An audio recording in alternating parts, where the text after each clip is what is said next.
agak sama kira-kira. Alasannya santri yo nakal, meninggalkan sholat fil waktu itu karena alimnya. Kan sholat dihormati wajib iadah, ngapain daripada wajib iadah mendingan ndak usah sholat. Jadi ilmu itu tuh bermata dua. Rata-rata yang sudah tahu wajib iadah milih sholat apa milih ndak? Ndak, potongan-potongan rai gini tuh. Ndak, kira-kira aja. Milih ndak kan karena tahu wajib iadah. Tapi nanti setelah sampean alim dan bakat jadi wali dan sampean belajar kitab Qawaidul Ahkam, itu pasti milih sholat. Saya semenjak belajar kitab itu ya milih sholat. Tapi tidak usah dimabum, apa dulu tidak sholat, tidak usah seperti itu. Itu mabum yang salah itu. Yang berbasis suudzon. Jadi mabum seperti itu salah, ya masalah itu. Suudzon itu masalah. Kata saya Izzuddin bin Abdis Salam memberi penjelasan. Kenapa harus sholat dihormatil waktu? Karena khotorun najasah, bahayanya najis atau rijsun najasah, kotorannya najis itu layafi, kalau dibaca rijul layafi dengan pentingnya sholat. Karena butuhnya Allah, butuhnya malaikat, kalau boleh dibahasakan butuh ya dalam ilmu fikih kan dibahasakan gampang saja. Ada orang sujud di waktu yang diwajibkan sujud, sehingga diabaikan syarat sholat itu harus thaharatul badan, wa ubi dan wal makan. Kok kira pantas ono waktu sholat kemudian la tasjudu fil waqti sajdah. Jadi akhir gampangannya wes tetap keren meskipun kowe sholatan nganggo najis ora sempurna tetap keren. Piye-piye cara didelok malaikat kok dhuwur wis keceluk sujud, keceluk musholli. Daripada kowe misale asar gak sholat alasan celana kok najis, maghrib ora sholat. Terus jare malaikat berkhataman wahab kok kelakuane ngono kan gitu. Karena malaikat itu delok kok dhuwur. Bablas asar, bablas maghrib, bablas isya. Meskipun sampean punya alasan nanti menisan di rumah atau di pondok. Tapi ini kan melewati waktu yang harusnya ada sujud. Sehingga dalam syarat jamak takhir misalnya apa? Kamu harus niat akan jamak takhir di waktu sholatil ula. Biar ada bedanya tarku karena sembrono dengan tarku yang karena ingin mentakhir. Paham ya? Itu jadi sama-sama fikih, kualitas yang dikarang Sultanul Ulama dengan sing RT itu ya beda. Dan sama harus baca kitab yang dikarang rajanya ulama supaya kamu tambah pinter. Nanti kalau gak pinter-pinter nanti sowan saya. Tetap gak pinter karena itu jatah. Makanya ada usah sowan ya, nanti gak ngefek juga itu. Itu Syekh Izzuddin bin Abdis. Terus kemudian beliau mengebabkan itu detail sekali, yaitu di Sajarul Ma'arif dibabkan di bab faslun la yutrakul haqqu li ajlil batil. Itu beliau bikin satu strategi fikih itu yang luar biasa. Misalnya begini, jihad atau perjuangan membela Islam itu harus kamu menyertakan orang-orang fajir, orang-orang fasik. Kenapa? Likuwatil Islam. Karena kesalahan orang fajir itu tidak seimbang dengan pentingnya syaukatul Islam atau syaukatul Muslim. Terus saya itu dulu ya iskal itu ya agak protes, tapi ini ulama wali. Sampai saya sholat berkali-kali, ya Allah saya beri kefahaman tag ini. Kalau terpaksa beda, nanti saya mohon ketemu beliau, saya mau protes. Sama nggak usah tahu caranya ketemu wali-wali yang sudah meninggal. Nanti kalau sudah jadi wali tahu sendiri. Jadi tidak usah tanya. Akhirnya saya sholat dan akhirnya faham tanpa ketemu. Karena saya bayangkan ketemu ya lebih sulit. Mendingan minta faham timbang minta ketemu. Logikanya begini, misalnya Nyon Sewu kita di Daril Harbi, bayangkan kita di Daril Harbi atau zaman Indonesia dijajah Belanda. Saya ulang lagi ya, dalam konteks jangan sekarang, contohnya sekarang nggak perlu perang, zaman dijajah Belanda. Kita misalnya milih pasukan Hizbullah dan Sabilillah selektif, yang sholatnya benar, yang puasanya benar, yang toharohnya benar. Kira-kira dapat pasukan berapa coba? Enggak, jawab saja. Kan hanya dapat pasukan sedikit. Sementara misalnya Belanda bisa pasukan banyak karena tanpa seleksi. Di sini nih hebatnya Rasulullah SAW. Kata beliau wal jihadu madin mundu ba'atsan ya Allah ila yaumil qiyamah sampai ila ayyuqatila akhiru ummati ad-dajjal la yubtilu jawru jairin wala adlu adilin. Sebagian riwayat langsung wal jihadu tetap wajib bun alaikum ma'akul libarin wa fajirin. Nah, penjelasan Nabi kenapa kita harus berjuang mengawal Islam meskipun harus ma'akul libarin wa fajirin. Ya kalau di isim fa'ilnya umumnya guru-guru kita baca barin, tapi untuk masdarnya, untuk kebaikan bacanya apa? Birun. Nanti kamu protes, oh barun itu daratan, Gus. Kalau birun itu kebaikan. Aku itu macaku kamus luwes suwi, bocah kok sembrono. Saya ini karena neliti kiro asap, jadi ini insya Allah kalau masalah lughat itu saya sudah bukan sawit lagi fatul waqt. Sudah di atasnya itu. Sampai tidak usah tersinggung, biasa aja maksudnya. Karena ini kompetisi, kalau sama nggak cocok ya harus bersaing, jangan geremeng tok. Gus Pak sombong enggak, ada usah bilang gitu, saingi saja. Makanya saya terkenal alim itu seneng, karena senengnya itu tadi, yang idolakan saya ingin ikut, yang hasut kompetisi, jadi seru. Jangan yang hasut nyantet, wah itu nggak fair. Itu nggak fair, wah itu pasti ngadepi langit gitu. Nanti urusannya sama Allah itu, nggak sama saya, langsung sama. Saya ulang lagi ya. Ilmu itu harus dianalogi dengan fikih, dilogika dengan fikih, dikiaskan dengan fikih. Sekarang misalnya ada orang sok ikhtiyar, wah perang kok ambek wong fasik gak enak gini-gini, wong fasik perilakunya gini-gini. Pertanyaannya adalah, kalau kita nyeleksi hanya orang soleh, kita dapat pasukan berapa? Misalnya zaman kita melawan Belanda. Sama sekarang kita ngawal pembangunan masjid, kadang yang nyumbang gak sholat, kadang yang nyumbang yang sewu hasil korupsi, kadang yang nyumbang orang-orang yang cara muamalah gagal kejual. Itu coba kalau kamu tolak, potensinya gini, ini sekaligus PR. Saya berkali-kali nyontohkan ini, sampean boleh tidak setuju, tapi nanti menghadapi saya di akhirat, tidak di dunia, di akhirat. Nanti kita sowan Allah bareng-bareng bener siapa. Loh, saya tidak main-main, karena ulama dulu, sampean lihat di Mu'in di Fathul Wahab, kalau sudah ngendikan ulama, wahadha madhabun al-qab wahabi, ini madhab yang saya siap ketemu Allah. Jadi ukuran madhab benar itu bukan diputuskan di Sawih Fathul Wahab, tapi madhabun sing al-qab wahabi, madhab yang saya ketemu Allah dengan madhab itu. Misalnya gini, ada orang fasik lewat di depan saya, punya uang 1 juta. Delalah pas itu qadhafa fi qalbihi hubbal ulama. Pas itu delalah beliau sang ulama terus bilang gini, Gus Pak, uang ini tak kasihkan kamu 1 juta. Dia fasik, misalnya terkenal syaribul khomri. Saya ini menurut pertanyaan saya, ini jawab saja. Kamu salah nggak apa-apa. Wajib menerima apa, haram menerima apa, bebas, mubah. Ayo milih di polling. Nggak usah sungkan Gus Kausar, ini beliau-beliau posisi senior, milih nerima apa nolak, wajib apa sunat, sunat apa wajib. Nah logika harus terbangun begini. Kalau kamu terima maka akan dicibir. Malam di Fathul Wahab juga duit saya kok gelem, bolak-balik nak duit gelem aja. Itu juga masalah kan, kiai latihan jatuh kan. Artinya posisinya ada mantep-mantep amat. Aku udah kadung keramat itu. Zaman jangan niru saya, aman udah itu. Bayangkan sampean yang latihan nyai itu. Tapi pertanyaannya kalau sampean tolak, terus ista'ana bihadhihi darahim lil maksiyah. Ah tak kena kiai ra gelem, tak kena demenanku. Dan hari itu andaikan dia tidak punya uang 1 juta, dia tidak bisa kedemenannya. Gara-gara sampean tolak, dia punya alat untuk maksiat lagi. Kalau seperti ini jadi haram apa wajib? Loh, berarti sampean enggak jawab anut aku. Artinya sampean jawab kan terprovokasi saya kan? Terprovokasi narasi. Terprovokasi narasi. Itu kriminal untuk calon ulama gitu itu enggak boleh. Nah, logika ghanimah kira-kira seperti itu. Ghanimah itu normalnya haram. Normalnya haram karena ghanimah itu min amwalil kufar. Dan notabene amwalul kufar adalah bukan sekedar mukhtalithah, aktsaruha mungkin minal haram. Tapi kenapa ghanimah dihalalkan di hadil ummah? Makanya Nabi ketika ngendikan, "Uqtitu khamsan lam yu'tahunna nabiyyun qabli." Termasuk beliau menyebut wa ukhillat li al-ghanaim. Termasuk saya 5 hal yang Nabi sebelumnya enggak dikasih, saya dikasih. Di antara beliau menyebut wa ukhillat li al-ghanaim. Ghanimah itu halal untuk umatku.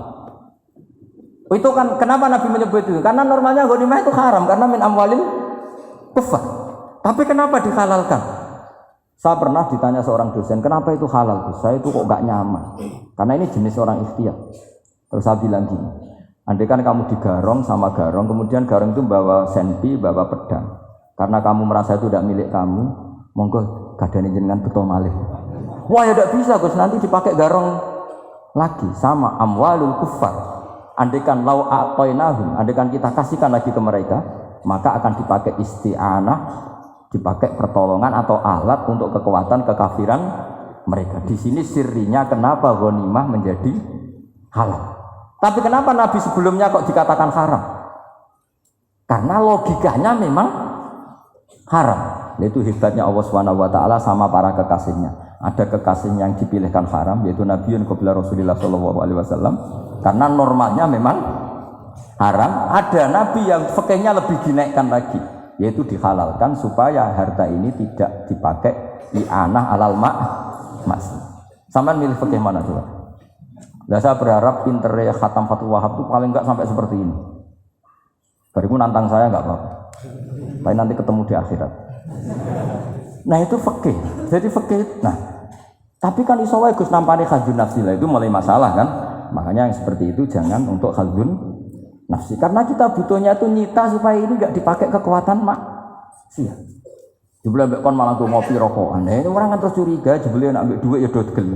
Buktikan kalau Anda tidak pakai.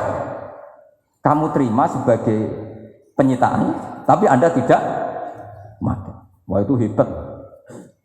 Tapi kalau kamu terima wajib, kemudian kamu pakai poya-poya, wah itu ya fikihnya benar, kelakuannya ora benar. Nah saya berharap Anda memahami fikih itu sampai seperti saya ini. Syukur-syukur lebih. Meskipun ya agak-agak mukal tapi bisa diperjuangkan. Enggak apa-apa. Kamu doa di saat istijabah, ya Allah saya ingin mengalahkan Gus Baksa, ridho dengan doa itu. Tapi tak jamin enggak mustajab. Karena sudah berbasis ghil kebencian. Doa yang berbasis hasud pasti tidak mustajab. Jadi makanya saya rela kalau ada kompetitor karena tadi. Jadi fikih itu gampang. Misalnya begini lagi, saya beri sekian contoh. Di sini tadi saya minta Gus Kevin untuk membawakan Babul Hijrah, juz 4 kitab Mahali. Karena Mahali itu namanya Kanzur Rohibin sebetulnya, cuma yang ngarang Mahali lebih terkenal dengan istilah apa? Mahali. Beliau nyarai kitab Minhajut Thalibin. Imam Mahali itu senior. Jadi Syekh Zakaria Ansori itu ya beliau sudah menyulap Minhajut Thalibin jadi Manhajut Tulab, tapi beliau ikrar kalau itu awal-awalnya dari Imam Jabah. Nah, sekarang pertanyaannya gini, saya misalnya nempat di Korea Selatan atau di Amerika, saya sudah punya tanah di sana, saya ulang lagi punya tanah di sana, punya komunitas di sana juga saya nggak diperlakukan buruk, bisa sholat, bisa puasa. Hukumnya saya pindah ke Indonesia atau ke Mekah atau kemana saja, hukumnya haram apa boleh? Saya tidak mendapat perlakuan yang macam-macam. Kalau saya disakiti dan dipaksa menjadi kafir, maka wajib hijrah. Kalau nggak ada pemaksaan itu, kira-kira hukumnya gimana? Ada ulama yang mengatakan hukumnya haram hijrah, harumatil hijrah. Karena apa? Li alla yastauliya bitil kalbu'ah atau tik al-bu'ah al-kufaru. Karena sebetulnya kamu tidak dianggap sekedar pindah ke Indonesia, tapi membiarkan tanah yang dulu kamu pakai sujud, tanah yang dulu kamu pakai sholat, tanah yang sudah menjadi komunitas muslim menjadi komunitas kafir. Jadi dianggap pembiaran. Itu fikih. Jadi fikih itu logikanya sebetulnya normal. Maka seperti ini, saya masih ingat betul pernah didhawuhi Mbah Mun ketika di Madinah. Nak zahire hadis ya, itu Sayyidina Ali itu ya ono salah. Enggak salah loh redaksinya, ono salah. Mergo Nabi sering muji wal Madinatu khairun lahum law kanu ya'lamun. Madinah adalah kota terbaik.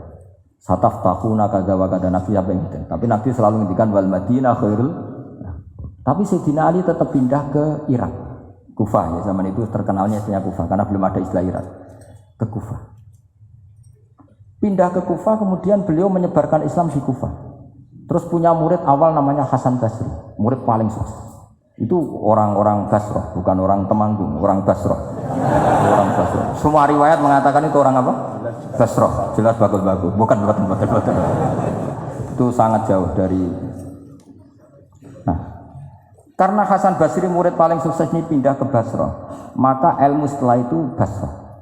Sehingga idakhtalafatil Kufah wal Basrah kudimatil Basrah. Akhirnya menyebar sampai Baghdad, jadi Qubbatul Islam. Orang bisa dikatakan alim kalau sudah dikatakan alim di Baghdad. Termasuk Imam Syafi'i itu ngajinya di Baghdad. Padahal beliau lahirnya di Gaza. Uzza itu kalau sekarang itu apa? Gaza. Askolan itu juga Palestina. Nah, dawe Mbah Mun. Tapi Sayyidina Ali itu wong alim. Saiki nak wong Islam tengok-tengok ning Madinah berarti membiarkan bumi Allah di sana-sana itu tanpa ada Islam. Akhirnya Sayyidina Ali tidak mengikuti dohiri hadis. Tentu Nabi Sayyidina Ali pasti mengikuti hadis, tapi hadis wal Madinatu khairul lahum law kanu ya'lamun itu ada konteksnya. Keluar dari Madinah linasril ilmi itu juga ada konteks. Sehingga kenapa dulu ketika futuhat, saya ulang lagi ketika futuhat, itu banyak sahabat yang sudah di Madinah mapan, ketika Mekah sudah takluk 100%, sama Sayyidina Umar ditawari, halla raja'tum ila Makkah tatufuna bil baiti kada wa kada wa fadliyatu sholat fil haram ka alfi sholatin itu dipuji-puji. Boyo pindah ke Mekah, Mekah sekarang sudah milik kita, sholat di Mekah itu ka alfi sholatin kada wa kada.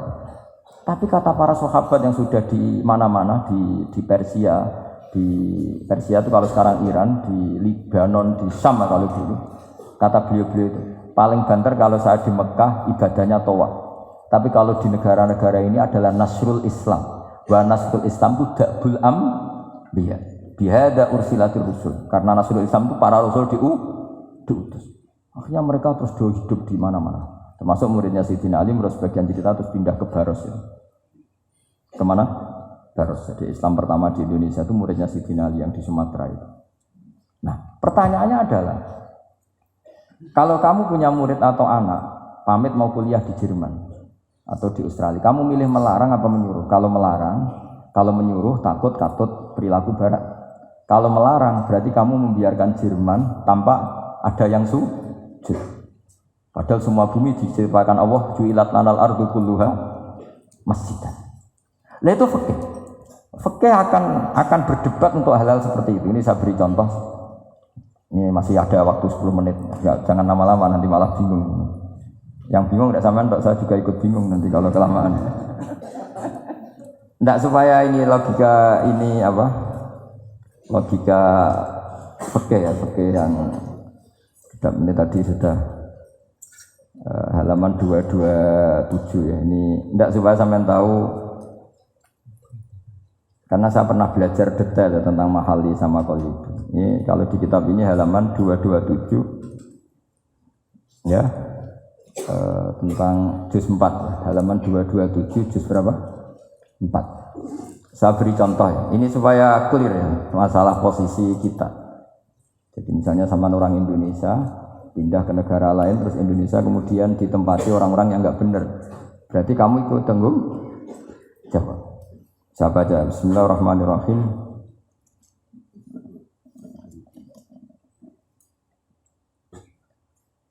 Ya, halaman 227 ini barusan tak cari karena halaman kitabnya beda-beda. Bidaril harbi. Terus ada kata-kata fa'in roja madzukira. Roja itu kembali ke kalau seseorang itu bidaril harbi berharap masyarakat situ bisa Islam, bisa dakwah, fa muqamuhu afdal. Saya juga mau baca makom apa mukom. Di sini umumnya baca mukom apa makom? Mukom ya, karena dari mati akoma yukimu ikomatan, berarti kan mukim. Kalau mukim ya resikonya harus dibaca mukom. Tapi kalau ada yang baca makom ya jangan dimarahin, mas, kasihan. Bakul-bakul bukan bener itu loh.